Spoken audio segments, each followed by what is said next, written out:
Hi, I'm Paul Tyler, and welcome to another episode of the Reimagine podcast. Laura, good to see you again. It's great to be here, Paul. And we have a very interesting program today. As some of the listeners may remember, Hartford actually was the star of a study. I'll call us a star of a study conducted by Mass Economics and the Robert Wood Johnson Foundation, focused on the Hartford ecosystem and all the great people who've worked hard over the last 5 or 6 years to build a vibrant community that's attracted a lot of startups and a lot of attention from around the world. So, with that, Laura, do you want to do the introductions? Absolutely. So joining us today, we have Erin Kenney, Senior Associate with Mass Economics, and we have Bob Weissbourd, President of RW Ventures. Erin, would you mind telling the listeners a little bit about the work that you do? Sure, yeah. As Laura said, I work for a company called Mass Economics, which is based in Cambridge, Massachusetts. And we work on projects related to economic development, specifically with a focus on inclusive economic growth. So we were a part of this project that looked at corporate engagement in community and economic development with RW Ventures. That's great. And Bob, if you could share the same, please. Yeah, so I started my professional career as a litigator doing what we call complex federal litigation, so mostly large civil rights litigation, class actions, but deeply involved in community, race and poverty and community development issues. Then spent 10 years at Shore Bank, which was kind of the premier development bank in the world and the south side of Chicago, but all over the country, and ended up running their consulting subsidiary. And then for the last 20 years, I've run my own firm that assembles teams of national experts. We work a lot with Teresa and Erin and Mass Economics and people like that to do asset and market-based development. So to identify opportunities as the economy is changing, to design products and institutions that will drive growth. And one of our guiding principles on that is that the only growth that's sustainable in the long time is inclusive growth. So to build in inclusiveness from the beginning instead of what we often do is after the fact figure out how to redistribute or address poverty issues. The idea is to prevent the poverty from arising in the first place. So we do things ranging from, we just finished a big comprehensive plan for the region of Sacramento to a food innovation park or industrial development, workforce training, a whole wide range of stuff. Excellent. And Erin, maybe we just start off and have you tell us, tell the listeners about the study you conducted last year. Maybe why did you do it, and what led you to Hartford? Sure. I can give a high-level overview of this work, and then Bob, feel free to chime in. This project was conducted for the Robert Wood Johnson Foundation, so a major philanthropy with a particular interest on the social determinants of health. And so what this work was really doing is looking at how corporates have started to take on a greater role in kind of these anchor positions in their communities and how they've participated in community and economic development in those spaces. So the report is basically broken into two parts. There's one part that talks more broadly about engagement. Bob, please feel free to jump in there. But the second part is these case studies, one of which was Hartford, and the great work that's been done around public-private collaboration on the insurtech cluster in Hartford. Yeah, and I guess first question is, what's Hartford done right from in your perspective, based on the work you did? I think the Hartford case study was a really, really great demonstration of collaboration. So, there were kind of these key events over, especially over the last couple of years, but dating back to the early 2000s when CTIFS was formed, and there was just a lot of collaboration in general around the insurance industry, and then kind of doubling down on that through insurtech in the last couple of years, collaboration with the Innovation Places grant. I think I would probably point to that cross-sector collaboration, as well as the engagement of universities in the area. That's been really impressive. It seems to have been, pretty sustainable as well. And let me if I can jump in, embed that in some of the economics. What reflects and finds is that there's a different kind of corporate engagement that is happening in community economic development, and for good reason, because there's much more alignment between the corporate business interests and the way the economy works now. I mean, corporations have always inherently driven a lot of economic activity, right? They create wealth and jobs and services and everything else. But in this economy, and I'm going to come back to your Hartford question, the density is important. Place matters more. Corporations have a bigger stake in the success of their broader industry and region. Networking is much more important. There's much more collaboration to compete in pre-development collaboration and things like that among corporates. And what we're learning is, talent's critically important. But we're mostly learning that the most job growth comes from growing your existing companies, the second most from startups, and the third most from attraction. And that attraction really flows from the first two. If you create the right environment for your existing firms and entrepreneurs to succeed, and entrepreneurs succeed if they have existing firms to work with, right? And that attracts additional companies. And from my point of view, part of what Hartford really did right was understand the importance of investing in their basic ecosystem of existing companies and entrepreneurs, and creating networks that would enable more facile kind of deal making and exchange, and that then attracts better talent. It does all the things you need to do, and that's ultimately good for the companies, good for the regional economy, et cetera. Bob, do you think that the term, you mentioned the third ladder there, attraction, has the definition of attraction potentially changed now that we're virtual? So the last year we've been working from kitchens or offices or RVs or wherever people choose to be, where a lot of the intent was to bring people to the physical place of Hartford. But in this current state of being, do you think that has changed people's mindset at all? I created my firm in 2000, the first internet boom, and everything was going to be virtual. I was not going to have any employees. My network was all going to work virtually. And in fact, there are benefits of face-to-face interaction, of being able to meet, of running into people in the coffee shop and whatever else. And I don't think the benefits of density are going away. So it's changing, right? Downtown Chicago has huge vacancy rates right now. But we're going to be going back to settings in which we interact with each other. And the incubators and accelerators that are really succeeding around the country, what they're really doing is creating vehicles to connect mature firms and startups and firms in between, creating new supply chains, creating new innovation trajectories. All of that requires real and continuous and somewhat informal contact. So more of it virtual. But I mean, I'm sure we've all been in enough Zoom meetings in the last year to realize it's not quite the same as being in a conference room. Absolutely. Yeah. So how do you think the community definition of a community will change? Right.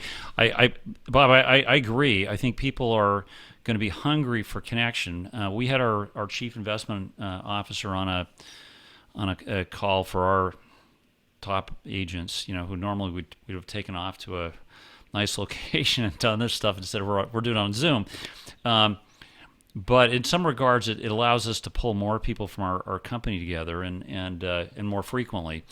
And he'd done an interesting showed up in an interesting sort of longitudinal study. I can't quite remember the source, but it showed it tracked a set of companies' employees over the last year. So March last year, percent of workers who were working from home, and it had gone from like 5% on February 29th to 90% March for whatever it was 9th, and then it's kind of worked its way down. But there was there's kind of a bid-ask spread. It said where employees would like to see this mix end up, and then where the employers were. And the employers wanted much more people in place, in person, working. Employees wanted more flexibility in jobs.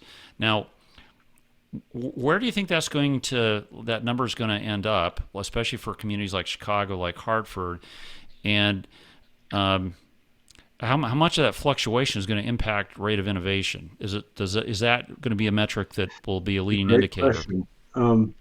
If you don't mind, Erin, I'll go first and buy time for you to give a more intelligent answer. First of all, if the premise is we're not going to want to be in physical contact with each other, I think that's going to go away. But the jury's still out on that. But my experience, having recently been vaccinated and been with friends after a year not seeing anyone, is, 6 months ago, people were saying, oh, we're not going to shake hands anymore, right? We're all going to be afraid of each other. In fact, we all can't wait to hug each other. I just think people are going to want contact again, right?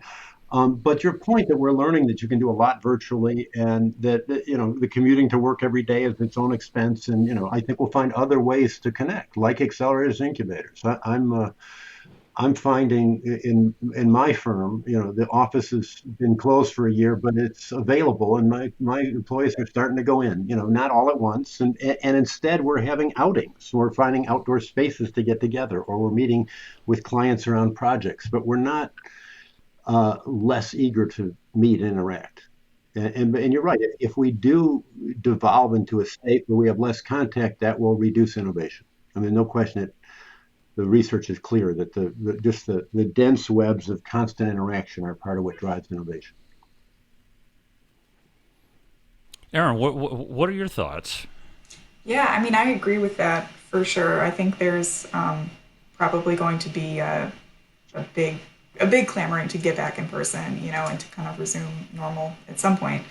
But I think, to your question about like how will the definition of community change? Are we going to kind of redefine it with the ascent of like virtual space? For me, it kind of raises this question about like how does our perspective of cities change, and how does our perspective, and not just like you brought the point up of like what would a company want versus what would the employees want, in terms of the location. But it seems like there's going to be kind of a reshifting almost among cities, for example. So like smaller cities maybe, becoming more desirable for people. So I guess we'll see what happens with that.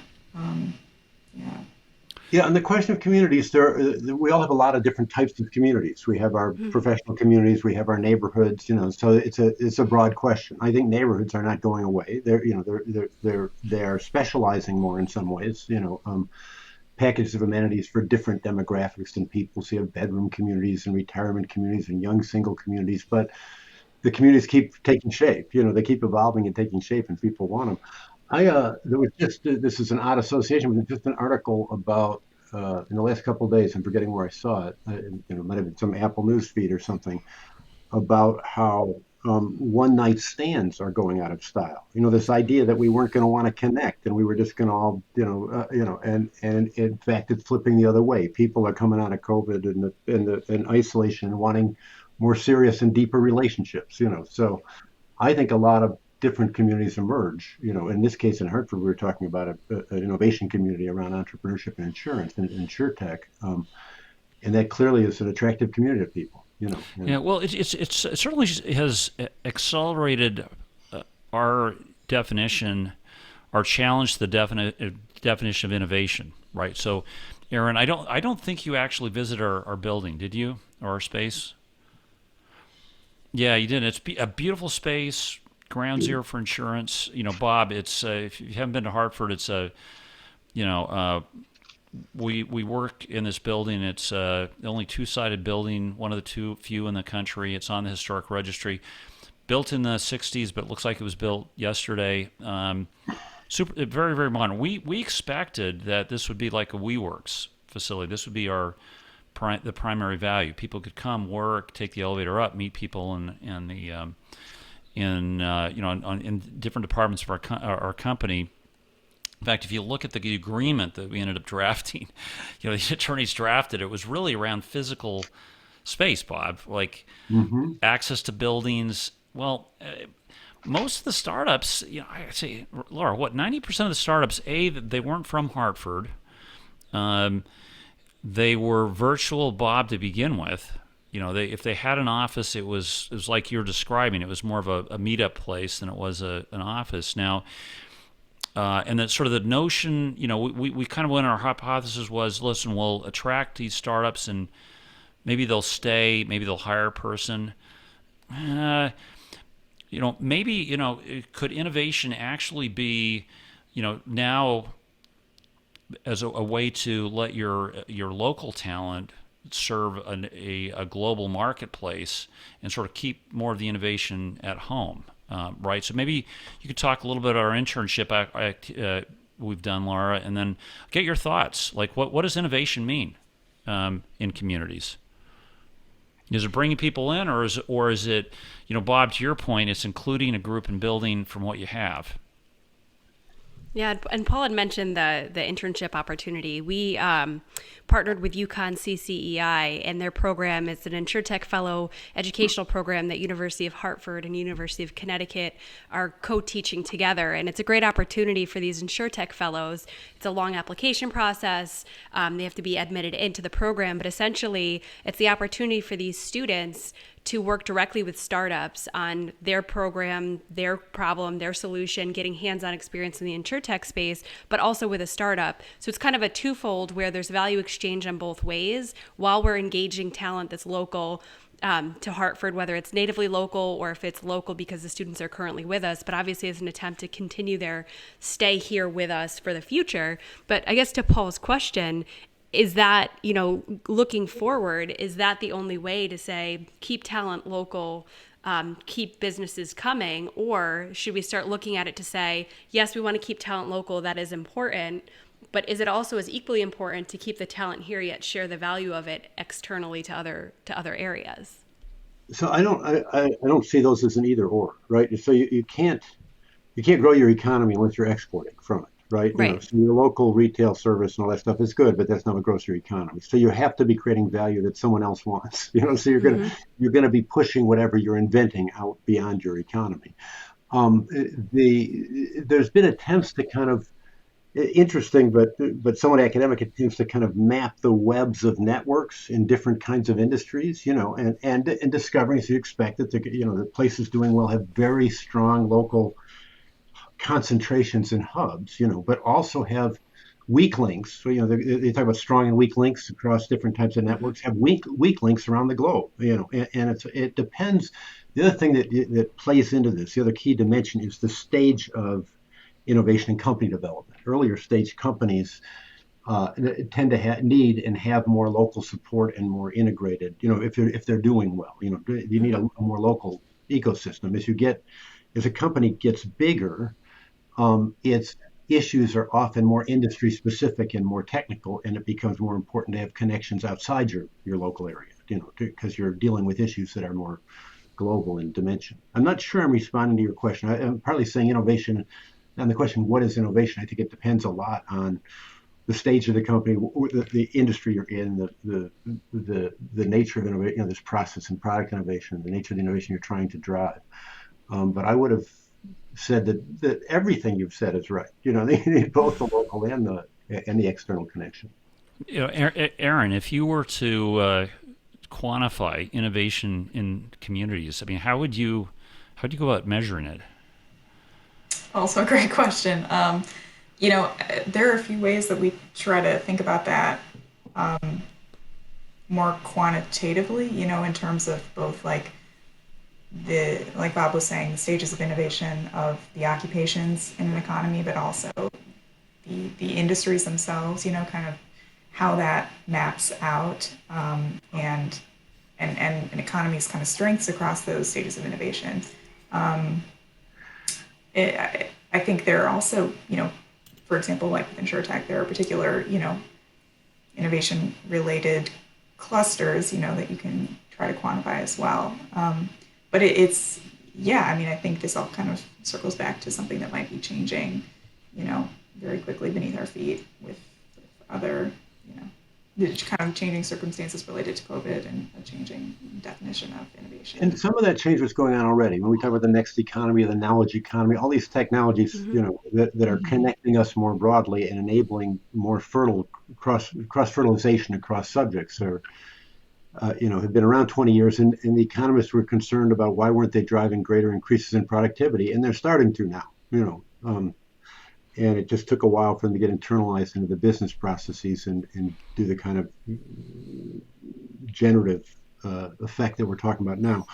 On the stages of innovation, I think it's probably important to keep in mind, as you ask the question how innovation occurs or what is it, and mass economics has done very smart work on this. You could do a separate podcast just on this, with 5 stages, starting with invention all the way down to commercialization. And they tend to reside in different places, in different companies, in different, we have kind of functional specialization across geography. So some places are like Chicago are headquarters cities. We have a lot of commercialization. We don't have a lot of invention labs in some industries, and other places really concentrate on the earlier stage invention stuff. And a technology is not a product. A product's not a business. A business isn't a market. You need a manager. You need, so that there's a lot of the best innovation places are really going way beyond just initial conceptualization to really combining smart business support and finance to help, address all the issues it takes to take a technology to market and have it make a difference. Okay, so guess what? I just got an email. Where the state and the federal government have just awarded Hartford a matching grant of $7 million for the next 3 years. Let's say 5, make it easy. Erin, what do we do with the money? Matching, by the way, so we got to get partnerships. We just can't take the money and spend it ourselves. That's a great question. I think,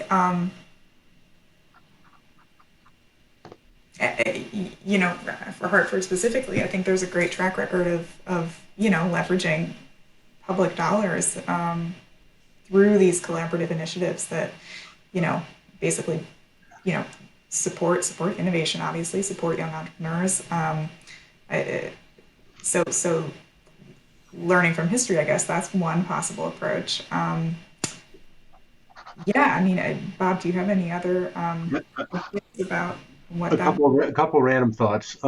Going back to the report, the two headlines in the report were kind of that corporate philanthropy is increasingly informed by and aligned with the corporation's business interests and competencies. That makes inherent sense, but it used to be a separate thing. Off on the side, we had a foundation, we did a little branding, we communications, we bought goodwill. Now it's much smarter about understanding, where they can add the most value. And a byproduct of that, the second headline, is that the corporate engagement tends to be much more around their business lines and activities. So it's much more, it's less just writing checks and more in the marketplace.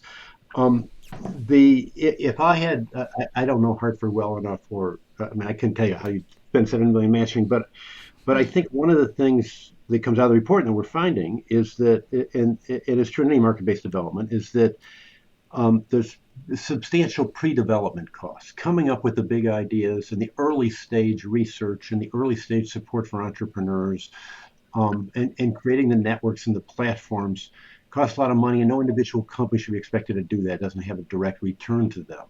Once it's done, it has a return to all of them. So they participate and they come in a little later. But you want to use if you got government free money, grant money, you want to use it not to just spend it out and do something separate over here, but to leverage. Think of it like a capital stack in an industrial development deal. This is your softest money that can get you going and cover your pre-development costs and make it attractive to pull in other people, both from within Hartford and outside. So you start doing what you're doing already so successfully, but kind of putting it on steroids, right? And expanding it and leveraging other funding. But I can't. I wish I could be more concrete about kind of where you are and what that next step is. I just don't know Hartford well enough.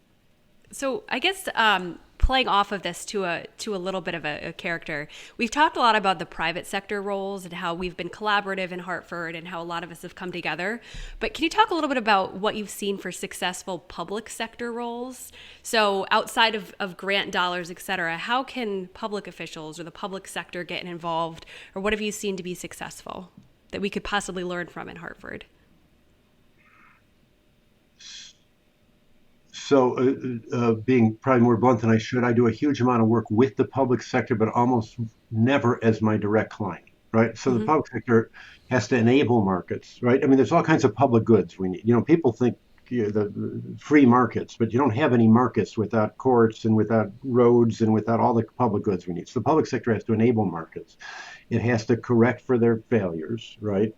And regulate them much better than it often has. It also has a huge bully pulpit role, which is often not played well, right? But the places And there's public sector constraints that make it not the best actor to be, from my point of view, the main market actor. So I'm in Mhm. Chicago, but we work all over the country, actually all over the world. Um, but take the Sacramento work. I think the city was very smart. First, to pull together a whole cross-sector network that was regional. It understands the economy is regional. The city has certain tools it brings to the table, and it can be a convener, and it can support the early stage work, and it can align its resources to make the market work better and leverage market investment and activity. So there's huge public sector roles, but I think it's as important to understand what their limitations are. Maybe switch gears the other direction. Companies and what companies should be doing. Where should they be focusing their efforts on community? Uh, should they be? I guess. I kind of look. Our whole economy is sort of being rewritten. In our particular sector, interest rates are, just putting an incredible amount of pressure on the financial service sector. We've got a ton of dislocation. Unless you really are in the tech sector in your public company, your stock has probably done okay. Not, it certainly hasn't created a tremendous amount of wealth. If I'm a smart CEO, where am I putting those limited dollars and resources into the community? Should I be looking to fund other groups doing same things? Erin, how do you think companies should or will, change how they're participating and supporting economic development over the next couple of years? Mhm. Yeah, I mean, I'm kind of just answering this in terms of, my opinion, my perspective. So please feel free to counter this. But I feel like workforce, both in terms of your existing workforce and then your future workforce, and understanding what pipelines need to be created or expanded, for your industry. I think that's going to be crucial. And looking, just thinking back on this work, one of the key takeaways was that talent is one of the biggest reasons why companies are choosing to engage, in this space. And, um, you know, I think for a lot of reasons, we're kind of on the precipice of big changes with our workforce, like we've talked about, moving virtual. You know, we could talk about, what's happening with the unionization of like Amazon, warehouse workers, stuff like that. So I think that initiatives related to talent will be pretty important. Bob, what are your thoughts? I would. So I part of what's going on here. I'm getting a little echo. I'm sorry about that. Um, Part of what's going on is that people are seeing there's more. There's just more growth in mid and small sized companies, and there's a lot of industries that the barriers to entry have changed. I do a lot of work in food and beverage manufacturing because Chicago's the second biggest center of that after LA, and it's really dramatically changing. And there's huge opportunities for new entrepreneurs where everybody's doing niche foods, and ethnic foods and cupcakes, and so there's just a very dynamic industry. And we formed a cluster organization in Chicago because the companies who traditionally did not talk to each other because they were competitors have figured out that they all have a stake in the region succeeding in our common workforce, in our common infrastructure, in early stage innovation, in entrepreneurship. We have these accelerators where they invest in. I mean, not unlike what you're doing in insurance, but they have big food companies that have their own internal innovation labs still want to be at our hackathons and invest in our entrepreneurs with rights to some of what they invent. There's new packaging. I don't mean to get too far into food, but I think companies are seeing the benefits of investing in their industries, and in some cases, like the Center State CEO case, in their regions. That if the region rises, it's really good for their markets, for their customers, for their employee base, everything else. So, like I said, it starts to vary by place and industry. But I think we're finding a really positive trend in companies kind of understanding what they can be good at and why it helps them to be good at it and engage more broadly than their very narrow, short-term business interests. Yeah, it's pretty interesting here. You mentioned food. It makes me think of an organization I'm involved with, Reset, and they're a social enterprise trust, and they've just started their food incubator this year. And it's because so many small business owners have come with interest, yet you need the commercial kitchen, you need the sanitation, you need all of the rules to it. So by setting up this incubator, they not only get access to said kitchen opportunities, but then it's all of the expertise behind it on how to set the business up, how to run, et cetera. So it has yet to start, but I'm super interested to see on its success because I think it's going to flourish. And the other thing happening in the industry is one step up from that. When those people graduate from their community kitchens and shared kitchens, Mm-hmm. they need co-packing and co-production facilities. And even the giant companies are going to co-packers and co-production to test new lines because they're doing these small little niche lines. And so there's an explosion in co-packing and co-production in food. And we're doing a facility in Chicago that, as long as we're doing it, it has workforce training, it has technology training, it has refrigeration and logistics and shipping. Mm-hmm. So little companies graduating from your kitchen can have a Right. place they can locate that has all these ancillary services and related companies to share costs. So it's that kind of shift in how the economy Mm-hmm. succeeds that is enabling more corporates to get involved in what we think of as community and economic development. Right. I saw another interesting one, sticking on the food thing, but within Hartford, one of the parking moguls, if you will, is looking to use some of the parking garage space to have ghost kitchens. And so it's one of the many ideas. So it's a TBD, it's an idea that's out there. But if you have the space, you have access in and out, it's generally near the highways. Do you run these ghost kitchens where people can come in and operate?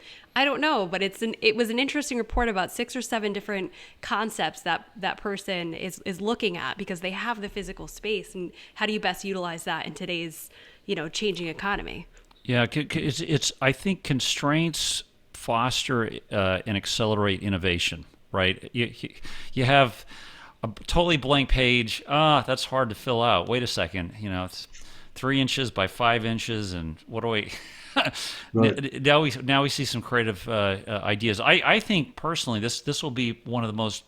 We will see some of the most interesting ideas and businesses emerge in the next 18 to 24 months. Bob and Erin, I'm incredibly optimistic about where we're headed. So I am too. I was going to, on one of your earlier questions, I was tempted to go, and I will now, given you've opened this door, to, people talk about the fourth industrial revolution, right? We have between the Internet of Things and artificial intelligence, everything's going to talk to each other across all kinds of industries and across all kinds of activities, including personal activities. And we will really continue to recognize the productivity opportunities and gains that come from the technologies we've been developing over the last 20 years. And I'm not sure we know what that'll look like, 10 years from now. And some of the questions you're asking are great questions. We just don't know. I'm just resisting the idea, and I don't think you're suggesting it, that the effect of this stuff is we want it to talk to each other. We'll do it ourselves. I think it's almost the opposite. It enables us to more effectively talk to each other when we want to around necessity is the mother of invention. That's kind of what you were saying, Paul, and it will enable us to invent together better. Yeah. Well, this has been great, Laura. What last I love to questions ask the do we have? question. Yeah, so I'm going to ask both Erin and Bob, and Erin, I'll start with you first. But I always like to know, with speaking with people who do very interesting, intricate work, what is your why? When you get up in the morning, why is it that you go and do it, what you do? What is my why? I I really like it. That's kind of my why. It's something that I like and I feel that I can contribute to, and I feel lucky to be able to kind of work in this space where I feel like we're doing some social good, and bringing in a lot of our work, bringing kind of data informed insights, to this, and so yeah, I mean, I feel like hopefully, doing something that is yeah, has a purpose. That's great. And Bob, how about you? So, at a much deeper psychological level than you want to hear, it has to do with abuse of power and a very strong sense of justice, right? I grew up in SNCC meetings, race and poverty and kind of the little guy. I've always had that identification. I can't, I'm sure there's some complex psychological reason why, but it means a lot to me to kind of, I like the work and I like the people I work with and the networks and, this is exciting, fun, productive work. We feel like you can make a difference in the world, but it makes a difference to me to to help remedy what I see as injustices. Hey, well, this was terrific to have both of you on here. Thanks for the time, and we want to thank you on behalf of a lot of people we work with in the Hartford community. Erin, for really telling our story.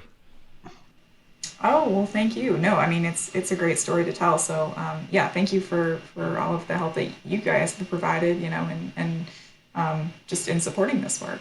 So, Yeah, and Bob, thanks for joining us. You're doing some tremendously interesting and valuable work, and look forward to following you more. So, if people want to understand your work, follow the reports, what's the best way for them to follow both your company and your organization? Bob, I'll start with you. Let me thank you all too. I appreciate the work you do. I do think the stuff that's going on at Hartford it's not coincidence we picked it as a case study. It's a great example. You're doing great work there. And I just appreciate the opportunity to talk about it with you all, and the thoughtfulness of your questions. My website, rwventures.com, has a whole library of publications and research. And our work ranges from fairly academic, big national studies of drivers of the economy, to very concrete, business plan or startup I'm in the process of. Without getting too distracted, of buying up a whole set of inner city shopping centers with a partner and doing inclusive growth around creating Amazon-proof strip malls. Interesting. It's a whole other, so you can learn a lot about the range of stuff we do. The other thing that came to mind is we helped start a new national organization. Mass Economics is on the board as well as me, called the New Growth Innovation Network, that is focused on this at a national level, and it's relatively new. It's only a couple of years old, but also doing some really interesting stuff in this area, and would be another place to learn about this approach to inclusive growth. Excellent. And Erin, how do we follow your work?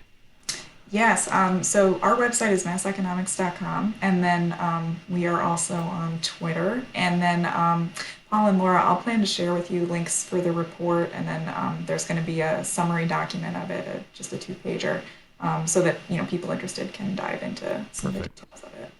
That'd be great. All right. Well, I was going to say, if people are interested in this subject in particular, there is continuing work going on around corporate engagement, and there's a new corporate coalition in Chicago. There's talk about creating a center for corporate engagement nationally. So we have lots more to say about this if people are interested. Excellent. All right. Well, Erin, Laura, Bob, thanks so much, and thanks for people who are listening. Like us, if you like, share the story, and if you have other people you think we should have on our show, please, by all means, send us a note. So anyway, thanks so much, and join us again next week for another episode of the Reimagine Podcast.